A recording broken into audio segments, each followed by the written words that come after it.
Muy bien, buenas tardes o buenos días. Nos toca empezar hoy con la unidad 7 del programa, con el título El proceso contable segunda etapa, ¿sí? Y en específico, los registros contables. Es decir, que aquí vamos a ver las herramientas de la segunda etapa, ¿sí? Que son, entre otras, el libro diario, el mayor, ¿sí? Muy bien. Bueno, veamos, como para recordar, nosotros sabemos que tenemos que ver dónde estamos ubicados, ¿sí? Si recordamos, el proceso contable, ¿sí? ¿Cuántas etapas tenía? 3. Y cada una de ellas tenía sus funciones y sus herramientas. Por ejemplo, nosotros acá tenemos en la etapa 1, ¿sí? Que era sobre la captación del dato, cuál va a ser la acción, justamente captar el dato, por ejemplo, la compra, la venta, el pago. ¿Con qué herramienta se captaba? Con un formulario, ¿sí? Con un comprobante de respaldo, una factura, un recibo. Eso es la primera etapa, ¿sí? Nosotros tenemos que analizar la segunda etapa, ¿sí? La etapa 2 es sobre el proceso contable propiamente dicho, ¿sí? Y en esta etapa se encuentra como herramientas, ¿qué cosa? Los registros, ¿sí? Acá tenemos, ¿sí? Los registros contables, que va a ser justamente nuestro tema de estudio en este video, ¿sí? Una vez que ya estamos ubicados en esto, podemos entrar entonces a desarrollar lo que son los registros contables. Vamos a ver, siguiendo el programa, concepto y clasificación, ¿sí? Tenemos, entonces, las acciones de registro y almacenamiento dentro de la secuencia del proceso contable de la segunda etapa. ¿Son gracias a qué? A las herramientas, ¿sí? Que este proceso contable utiliza como soporte de almacenamiento y que no son otros que los registros contables, ¿sí? Vamos a ver de qué estamos hablando. Los registros contables, ¿qué son? Son los medios físicos donde quedarán almacenados tanto los datos como la información contable que proviene de los comprobantes de respaldo, ¿sí? Es decir, una vez que están captados los datos, se registran, se vuelcan esos datos ¿en dónde? En los registros contables. Bien. Entonces, vamos a ver que estos registros contables se clasifican, tienen una clasificación. Y de esa clasificación que vamos a ver seguidamente, es que surgen esta grilla de registros. Tenemos entonces el libro inventario y balance, ¿sí? Acá es inventario. Libro, inventario y balances, ¿sí? Diario general o principal, el mayor general, los mayores auxiliares o submayores, y también podemos contar con los subdiarios o los diarios auxiliares. Bien, veamos entonces la clasificación de la cual salen estos registros, ¿sí? Ustedes por ahora en los trabajos prácticos, como para que se ubiquen, van a utilizar el diario general, ¿sí? Como un registro de primera entrada, es decir, donde se registra desde los comprobantes, y también van a ver el mayor general, ¿sí? Eso en el trabajo práctico. Bien, continuamos entonces, ¿sí? Y tenemos acá la clasificación. Acá tienen todas las formas que tenemos de clasificar, ¿sí? Según la calidad de la información, según la cantidad de información, ¿sí? Según la cantidad de información contenida, según la fuente de donde provienen los datos o información contable, según el requerimiento o exigencia por parte de las normas legales, esto es importantísimo, todo es importante, pero tienen que tener muy en cuenta esto, ¿sí? Para que lo marquen. Según el requerimiento o exigencia por parte de las normas legales y según su diseño y forma. Bien, vamos entonces a la primera, ¿sí? Según la calidad de la información. La primera clasificación, ¿sí? Aquí tenemos que ver los registros que almacenan la información heterogénea y hay otros registros que almacenan información homogénea, ¿sí? ¿Qué es información heterogénea? Información heterogénea quiere decir información de distinta naturaleza, ¿sí? Al contrario de información homogénea, que es información de la misma naturaleza. Muy bien, volvamos acá. Información heterogénea, ¿quién tiene? El diario general y el inventario y balance, ¿sí? Bien, ¿por qué heterogénea? Porque, por ejemplo, en el diario general yo voy a encontrar compras, voy a encontrar los pagos de los sueldos, ¿sí? La cobranza de alquileres, es información de distinta naturaleza. En cambio, el mayor general, por ejemplo, la información es de la misma naturaleza. Por ejemplo, va a haber un mayor general de caja, ¿sí? De esa cuenta, caja, donde vamos a ver todo el movimiento de esa cuenta. Después va a haber otro mayor, otra ficha de mayor, ¿sí? Donde van a encontrar, por ejemplo, la cuenta préstamos bancarios, que es una cuenta del pasivo, y ahí van a ver todos los movimientos que puede llegar a tener esa cuenta en específico, ¿sí? Por eso se dice que almacena información homogénea el mayor general. Es ustedes cuando vayan a ver el trabajo práctico, recuerden esta parte de la teoría para poder ir vinculando y entendiendo. Bien, después tenemos según la cantidad de la información, ¿sí? Según la cantidad de información, tenemos aquellos registros que contienen la totalidad de la información, ¿sí? Ya sea en forma sintética o analítica. Como registros principales, entonces tenemos el diario general, el mayor general, inventarios y balances, ¿sí? Como registros auxiliares, tenemos como registros auxiliares tenemos entonces los subdiarios y mayores auxiliares. Por ejemplo, en el subdiario compras no vamos a tener la totalidad de la información. Esto lo van a entender el tema de los subdiarios cuando ya veamos el trabajo práctico, el último, ¿sí? De contabilidad centralizada. Hay subdiarios que se especializan en una información. Por ejemplo, como les decía, el subdiario compras va a tener la información sobre las compras al contado, ¿sí? Lo de las ventas al contado va a estar en otro subdiario. Por eso es que se llaman auxiliares, porque no contienen toda la información. En cambio, el libro diario general, que lo tenemos acá, ¿sí? Es un registro principal porque contiene toda la información. Yo voy a tener las compras, las ventas, los pagos, ¿sí? Bien. Seguimos entonces y acá nos encontramos con, según la fuente de información, ¿sí? Según la fuente de información, tenemos registros de primera entrada y registros de segunda entrada. Los registros de primera entrada pueden ser los subdiarios, no es que pueden ser, son los subdiarios, los mayores auxiliares, y también puede ser, acá sí utilizo la palabra, puede ser el diario general, solamente en algunos casos, ¿sí? Y después tenemos el inventario y balance, que ese es, ¿sí? Puede ser también de primera entrada. Bien. Entonces, y después tenemos, ¿por qué son de primera entrada? Porque reciben la información directamente desde el comprobante de respaldo, ¿sí? Se anota. En el caso del trabajo práctico que ustedes van a hacer el 8, ¿sí? Es ahí el libro diario general está como un registro de primera entrada porque registran directamente desde el comprobante, ¿sí? Ustedes van a ver que ponen documentación de respaldo al costadito la factura y de ahí registran en el libro diario general, ¿sí?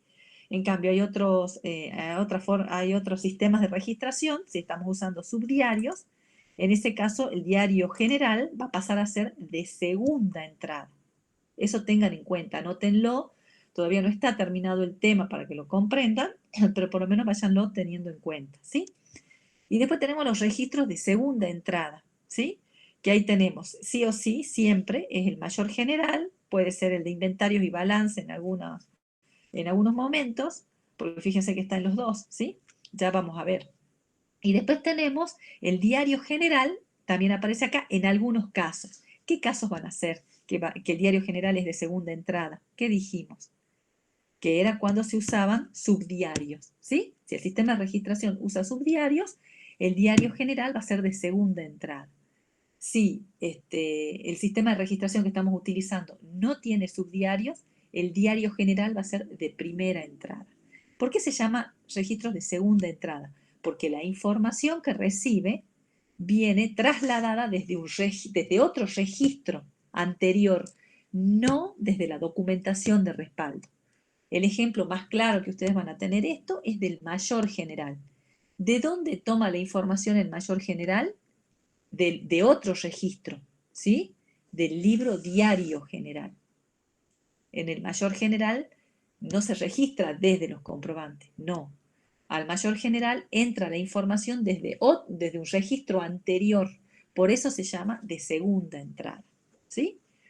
Bien, veamos. Y después llegamos acá a, según las formalidades exigidas por la ley. Esto lo encontramos en el Código Civil y Comercial, está en un artículo, ¿sí? Bien, entonces, dice, hay algunos registros que son exigidos y están regulados por la ley, específicamente por el Código Civil y Comercial y la Ley General de Sociedades. Por eso hablamos de ley. El Código Civil y Comercial también es un código de leyes, ¿sí? Una ley. Bien. De esta manera se clasifica. Si vemos acá, registros indispensables citados expresamente por la ley, ¿sí? Los indispensables, que son los obligatorios. Registros indispensables, pero no citados expresamente por la ley.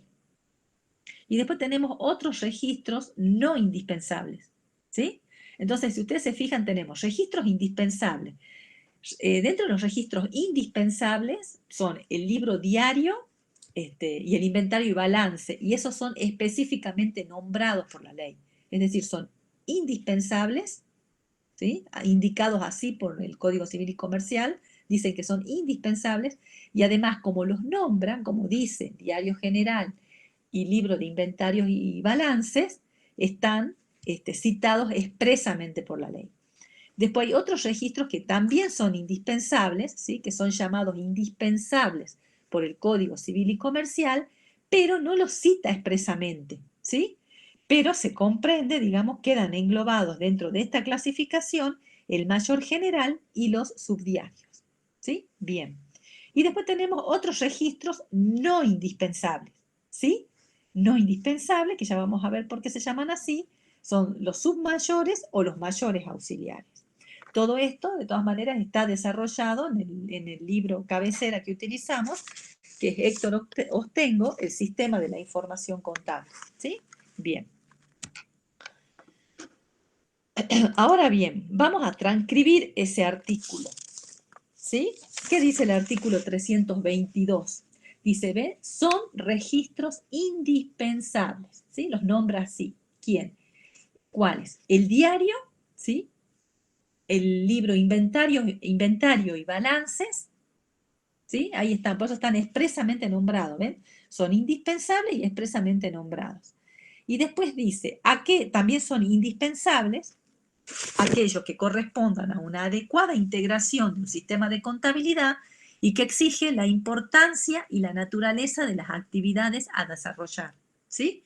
Por ejemplo, ¿quién cumple ese requisito que son necesarios, digamos, para el sistema de contabilidad, que sin ellos no se podría llevar adelante una contabilidad? El mayor, ¿sí? El mayor general. Nosotros, si no mayorizamos, no vamos a poder seguir trabajando. Si bien no lo nombra específicamente, ¿sí? Explícitamente, bueno, está englobado acá en el artículo C, en el inciso C del artículo 322 del Código Civil y Comercial. Bueno, después tenemos acá, bueno, como con estas dos filminas se refuerza, ¿sí? Esa clasificación.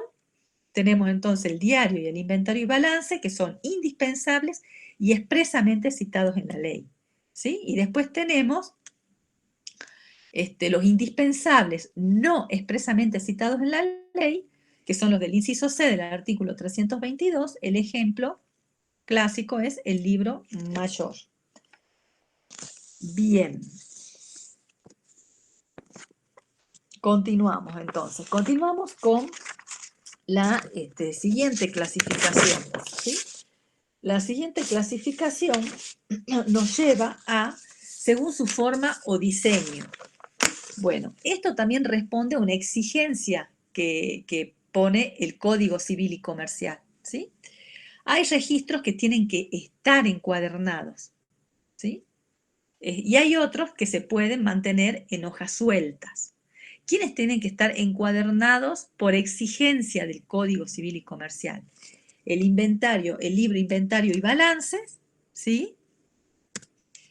¿Sí? Siempre ese tiene que estar encuadernado a priori, es decir, antes de realizar la registración. Ese siempre es un libro encuadernado, ¿sí? Mientras que el libro diario también tiene que ser encuadernado. Pero ¿qué sucede? Cuando la registración va a ser manual, que no se hace, ya eso de hacer los registros a mano, sería manual.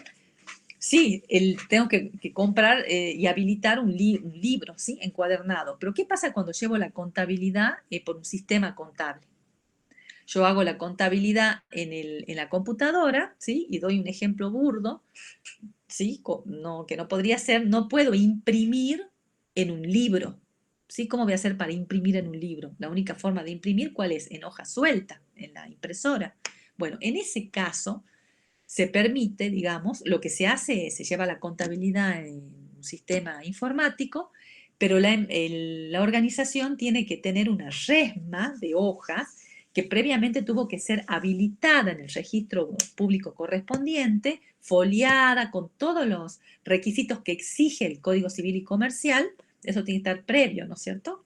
Esas hojitas foliadas, rubricadas por el juez de comercio, se utiliza, se imprime, ¿sí? En esas hojas y a fin de año, ¿sí? Cuando ya está la contabilidad cerrada, se encuaderna esas hojas, ¿sí? Es decir, que el libro diario tiene que quedar encuadernado.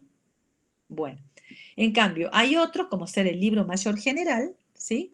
O los submayores, que se pueden utilizar en hojas sueltas, ¿sí? Que son planillas.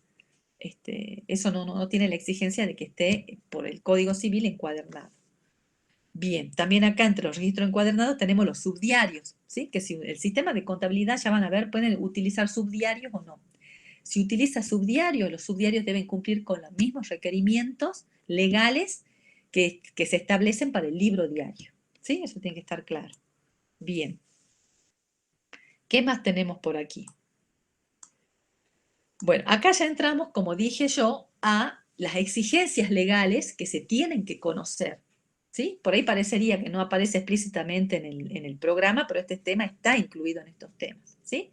Lo que ustedes tienen que ver es el Código Civil y Comercial, los artículos pertinentes. De todas maneras, esto está desarrollado, como ya les dije, en el libro de Ostengo, ¿sí? Bien, entonces, acá tenemos, los registros tienen una significación jurídica, ¿sí?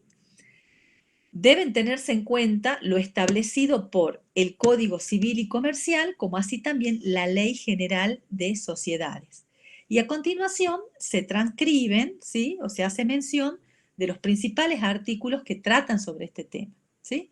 Entonces, nosotros, por ejemplo, acá tenemos que en el artículo 323 del Código Civil y Comercial establece que se deben cumplir los siguientes requisitos, ¿sí? Los registros contables deben estar encuadernados, deben inscribirse en el registro público de comercio, ¿sí?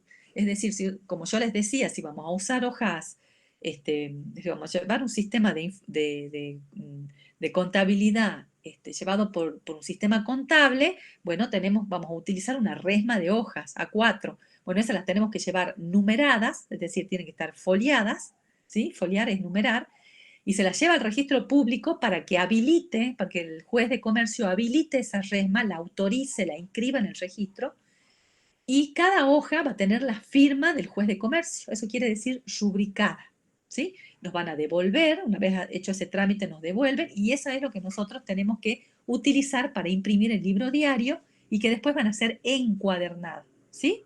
Ahora, si sería la contabilidad manual, ¿qué hago? Compro un libro diario en la librería, que ya viene encuadernado, si lo vamos a hacer a mano a la contabilidad, y hacemos el mismo procedimiento, tenemos que llevarlo al registro público de comercio para que lo habilite. Si bien el Código Civil y Comercial no habla, ¿no?, de registro público de comercio, sino de registro público pertinente, bueno, se entiende que el que antes se llamaba registro público de comercio. Bien, entonces llevamos ese libro y lo habilitan en la primera hoja, ¿sí? El juez de comercio, y queda con la rúbrica, es decir, con la firma del juez de comercio en todas las hojas de ese libro. Nos lo devuelve y a partir de ahí ya podemos llevar la contabilidad en forma manual. Pasa que eso prácticamente ya no se hace. Bien, ¿qué otro requisito ven? Foliado, o sea, todas las hojas numeradas y rubricado, ¿sí? Con la firma, es decir, que tiene que tener la firma de la autoridad del registro correspondiente. Bien. Eso es para el libro diario, para los indispensables expresamente nombrados, ¿sí? Por la ley. Bien. Después, ¿qué tenemos? El artículo 324, ¿sí? Que aplica las cuestiones prohibidas vinculadas a los registros. Nosotros bueno, sí, ustedes también que están estudiando para ser profesionales en ciencias económicas no pueden desconocer esto, ¿sí? Un libro tiene que ser tratado en forma correcta, ¿sí? Las anotaciones se llevan conforme a la ley, si no se está violando una ley, ¿sí? Fijémonos que dice acá cuáles son las cuestiones prohibidas vinculadas, ¿sí? A los registros.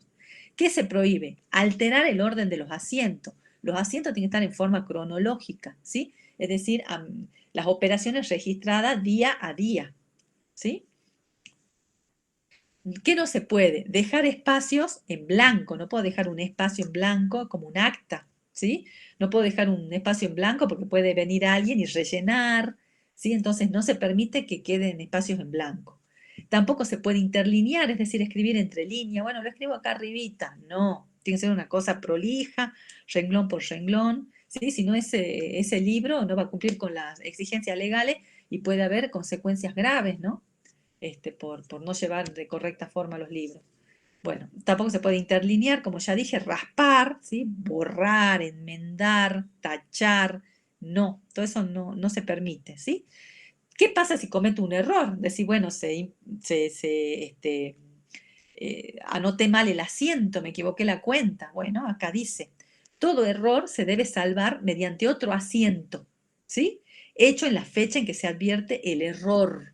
Es decir, que si yo detecto el error en un asiento, lo que corresponde es salvar ese error con un asiento que lo ajuste al anterior, que lo corrija. Eso sucede, eso se hace, ¿sí? Existen asientos que corrigen a uno que está mal para que las cuentas de los saldos las cuentas queden bien con sus saldos, ¿sí? Pero no se puede borrar un asiento, hay que hacer otro que corrija el error anterior, ¿sí? Se hace de última, se puede hacer un contraasiento y hacer el asiento correctamente. ¿En qué fecha? Y en la fecha en que se detecta el error, porque yo no puedo intercalar un asiento para atrás.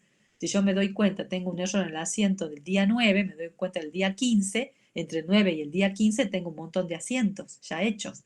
No puedo volver para atrás e intercalar un asiento, ¿sí? Tengo que hacerlo en la fecha en que me di cuenta del error. Muy bien. ¿Qué otra cosa no se puede hacer? Es bastante lógico, mutilar parte alguna del libro, ¿sí? Es decir, arrancarle hojas, alterar la encuadernación o foliatura. No puedo tachar arriba, le cambio el número, no, ¿sí? Bien. Mutilar es no voy a sacar una hoja. Bueno, y cualquier otra circunstancia que afecte la inalterabilidad de las registraciones, ¿sí? Bien, esto es importantísimo. Bien, seguimos. Acá entramos con el mismo tema, exigencias legales, al artículo 325. Este está referido a la forma de llevar los registros. ¿Cómo tiene que ser? Cronológico, o sea, por los días, ¿sí? Respetando la aparición de los hechos económicos. En idioma y moneda nacional, ¿sí? Dice el Código Civil y Comercial. Deben permitir determinar al cierre de cada ejercicio económico anual la situación patrimonial y su evolución y resultados. ¿Sí? Bien. Y los libros y registros del artículo 322 deben permanecer en el domicilio del titular. ¿Cuáles eran los libros y registros del artículo 322? Los indispensables y los no indispensables. ¿Sí? Es lo que nombra el artículo 322, que ya lo vimos. ¿Dónde tiene que estar? En el estudio del contador que lleva la contabilidad. No.